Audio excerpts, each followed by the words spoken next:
do you have a problem, or do you see a problem with private intelligence organizations getting involved in sports, getting involved in federations? Because basically this is a field the government should work on. Not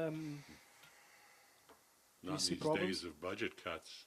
I mean, government spending less and less on everything. I think it's going to put more reliance on private firms to gather intelligence. And certainly the Tour de France and other private organizations which hold sport events, multinational sport events, can't depend on government to be their main source of intelligence. I think they probably do need private resources. We do, yes.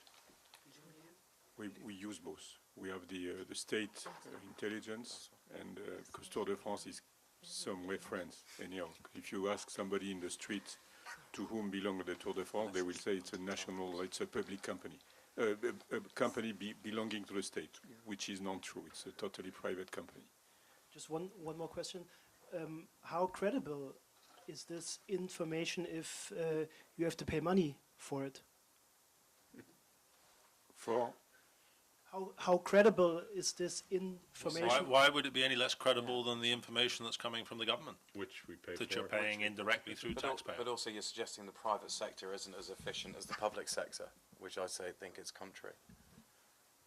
People pay, but it's a free market, so you've got to provide a good service. You know, so you go to the security firm that provides the best service. At the same time, we have to pay the state. For instance, the police and the gendarmes, who are following the Tour de France for the 25 days, we pay for that. I mean, the event pays for the government directly.